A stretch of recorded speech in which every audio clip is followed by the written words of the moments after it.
You ever have a barrel that wouldn't shoot?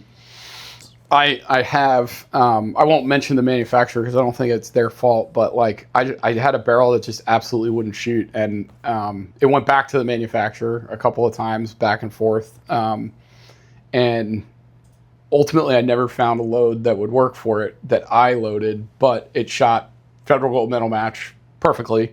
It's a 6 Creedmoor.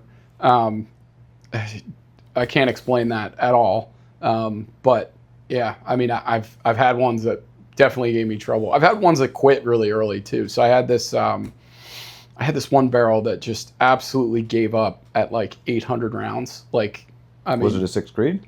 no, that was a dasher. A dasher after 800 rounds. That's unusual. And it, yeah, I don't know what happened with that thing, but at the time, I didn't analyze it too much. I wasn't going to change the load. It was a load that I knew that worked. I think that was like my 4th or 5th dasher barrel, so I was like, this is a good load. So it's not the load. I tried cleaning the barrel a couple of times. I think we bore scoped it, but didn't see anything. And it was just like, get rid of it. Don't waste time on a barrel that doesn't shoot. You know, just You almost have to slug them at that point. I mean, I've talked to other guys and who train me Gordy gritters, and if a barrel doesn't shoot, the only way to really prove out is to slug it. Initially, if it's a brand new barrel, if it's a brand new barrel and you have whatever, and you've 50 rounds, 100 rounds, you've tried to break it in, you're just not getting anything out of it. yeah.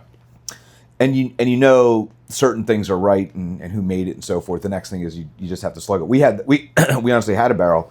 It was 4 barrels actually came in. They all had issues, and we ended up having to slug all, or we slugged them, found everyone had an issue, and then we had to hand lap them to make them shoot basically. So you basically had to just go through it. Basically slugging is you put a piece of lead through and you push it through you get it really tight, you melt the lead into it, and you basically push it through.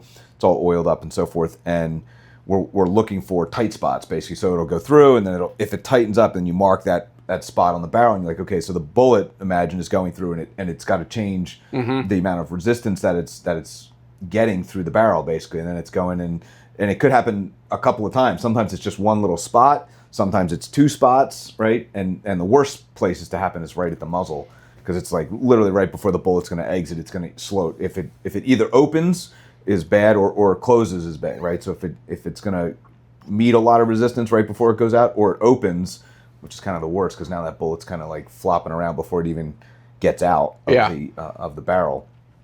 So that's ultimately the only thing you can really do beyond just chucking the barrel and starting over again.